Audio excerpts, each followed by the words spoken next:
तो हम लोग रासायनिक समीकरण संतुलित कैसे करते हैं, इसकी दो विधियां हैं। पहला विधि पढ़ चुके हैं जिसमें कि अनुमान विधि या तीर-तुक्का विधि था, जिसमें हम लोग संख्या का अनुमान लगाकर रखते थे किसी भी यौगिक या तत्व के बाईं ओर। लेकिन इसमें हमें कौन सा विधि का पालन करना है? बीजगणितीय। बीजगणितीय विधि में हम लोग क्या करेंगे, जहां हम लोग पहले राशि रखते थे कोई भी संख्या, वहां हम लोग बीजगणितीय मान ABCD रख लेते हैं। जैसे इसके साथ कोई संख्या रखा जाता है ना, इसलिए यहाँ हम लिख लेंगे ANH3, यहाँ लिख लेंगे BCl2, इसके पीछे क्या लिखेंगे CN2, और यहाँ क्या लिख लेंगे DNH4Cl। अब इसे हल करने के लिए हम एक टेबल बना के यह देख लेंगे कि तत्व बाईं और यानी बायां पक्ष में और दायां पक्ष में कितने परमाणु है, इससे जांच लेते हैं।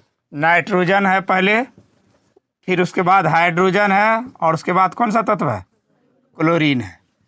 किसी को कोई दिक्कत?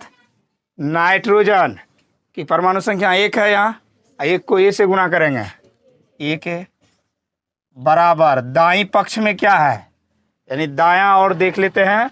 नाइट्रोजन यहाँ है तो 2 × C, तो क्या हो जाएगा ये 2C, फिर प्लस इसके पक्ष में भी ना नाइट्रोजन, तो यहाँ D × 1, तो सिंगल D हो जाएगा। उसके बाद दूसरा मैंने तुम लोगों को दिखाया हाइड्रोजन। हाइड्रोजन में यहाँ 3 परमाणु है, 3 को A से गुना करेंगे, क्या हो जाएगा 3A इक्वल। अब हाइड्रोजन का इस ओर जाते हैं तो यहाँ 4 हाइड्रोजन है ना, 4 × D, क्या हो जाएगा 4D। और तो हाइड्रोजन एक ही जगह है, बाकी किसी जगह है नहीं। उसके बाद क्लोरीन के साथ आते हैं। क्लोरीन यहाँ कितना है 2 × B, तो लिख दे यहाँ 2B इक्वल। क्लोरीन और आगे बढ़ेंगे तो यहाँ सिंगल क्लोरीन है, इसको 1 से गुना करेंगे तो D × 1, क्या हो जाएगा 1D, ये 1D हो गया। इस तरह से सबों को अलग अलग समीकरण हम मान लिए, समीकरण 1, समीकरण 2 और समीकरण 3। अब यहाँ ध्यान देंगे कि हमारे पास समीकरण 1 में 1A बराबर 2C + D है, इसमें 3 चर है यानी ACD। तो इसमें अगर किसी एक चर को A को हम मान लेते हैं 1, तो ना तो C का मान निकलेगा ना D का पूरा मान निकलेगा। इसलिए हम जिसमें केवल 2 चर है, इसमें किसी एक को 1 मान लेते हैं, एक चर का मान। तो हम लिख लेते हैं माना कि हम A बराबर 1 मान लिए, और यह मान किस में रख लेते हैं पहले। क्यों रखेंगे, कारण बताए कि इसलिए कि इसमें 2 चर है और इसमें 1 में आते हैं तो 3 चर आ जाता है। तो हम पहले मान रख के निकाल लेते हैं किसी एक का मान, फिर बाद में रख लेंगे, जवाब निकल जाएगा। तो A बराबर 1 रखेंगे तो समीकरण 1 में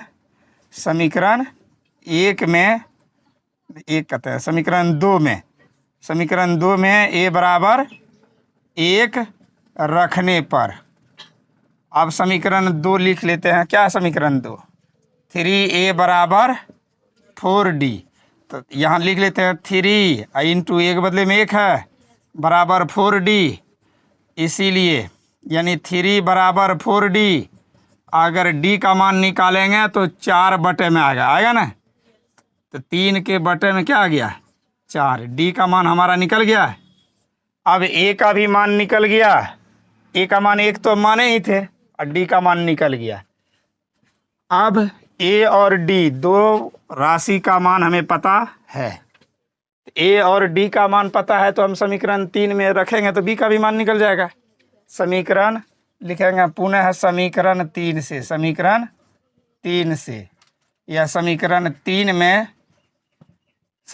3 में D बराबर 3/4 रखने पर, D बराबर 3/4 रखने पर समीकरण 3 हम देख लेते हैं। ये समीकरण 3 क्या है, 2B बराबर 1D सिंगल D है, 2B बराबर सिंगल D, यानी 2B बराबर 1 × D के बदले में 3/, समीकरण में कैसे गुना होता है, 2B बराबर यानी बटे 1 इधर हो जाएगा 3/, कोना कोनी गुना होता है ना, क्या हो जाएगा 8b बराबर 3, इसलिए b बराबर 3/8।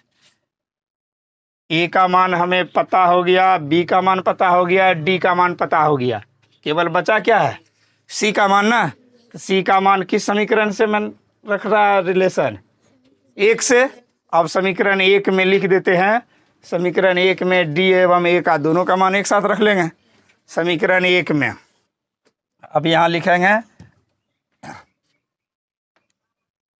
पुनः यहाँ लिख लेते हैं इस और समीकरण 1 में, पुनः समीकरण 1 में ए एवं डी का मान रखने पर, समीकरण 1 में ए एवं डी का मान रखने पर, डी का मान रखने पर, अब ये मान रखते हैं। समीकरण 1 उतार ले पहले।